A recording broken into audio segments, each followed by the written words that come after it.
are with Melissa Errico at Feinstein's 54 Below. When is your show? My show is November 7th, 8th, and 9th at 7 o'clock. Now it's a release of a new album you just did, correct? It is. It's two things. It's a re-release of an album that I made with Michel Legrand, with the Brussels Philharmonic, a 100-piece orchestra, and it was released in 2011. And that's sort of the side one of the album. And when he passed away this year, I had the opportunity to write about him in the New York Times. I was invited to his memorials in Europe. I sang in London and in Paris, and I thought. It was a beautiful opportunity to re-release his music. My record label said, let's do it. And I started to compile some of his demos that he had made with me. I found them in my attic. And you can hear Michel talking, Melissa, no, more free. And you understand his spirit when you hear him teaching me in demos.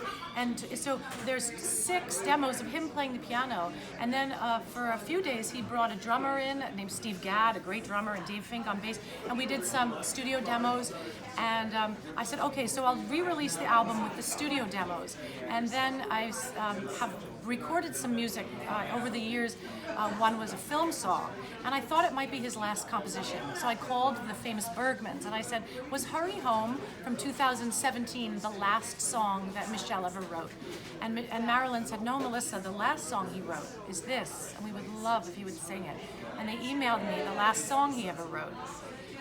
So I went into the studio recently and I recorded that song and a few songs that Michel had wanted on the original album with a beautiful American jazz band. So the CD is 12 new tracks on it. And it's a 2 CD set or a 27 song digital download, So it's a very big project, and it represents, yes, my relationship with Michel Legrand, which is one thing, but the important narrative for me is that you could see how he works.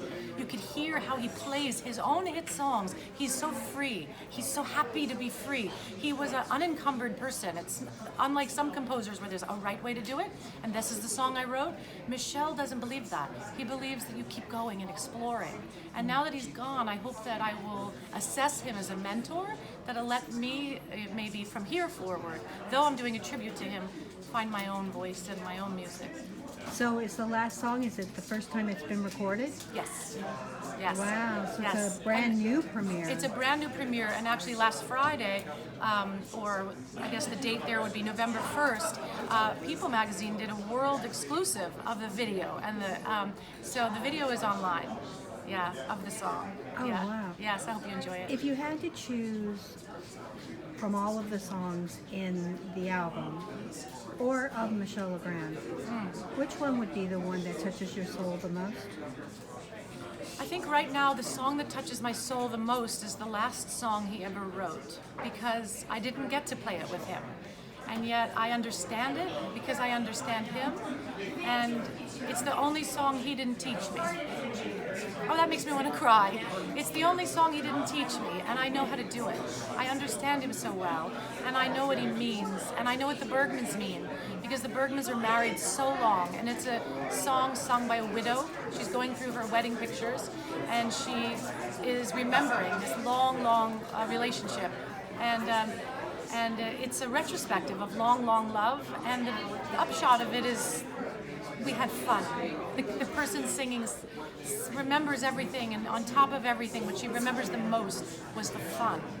So the people with whom we had fun, I think that's important and feels good to sing. They say that eyes are the windows of the soul, but I believe songs are. So what song or cycle of songs describes who Melissa is? What songs show who Melissa is? I'm a lot of things, actually. That's why I gave you a cycle. Well, you mean it could be many composers? I think it would be a Sondheim song, maybe something like Children in Art, because that's my life, is the balance of children and art and the struggles of that, because I would never make art that would hurt my children, but my children make my art better, but there's only 24 hours in the day. And I just love Sondheim, and I love his exactness, and I love how there really is a right way to do it. In some ways, it's structured. I think a Michel Legrand song would have to be in my song cycle, like "You Must Believe in Spring," a song of hope and renewal.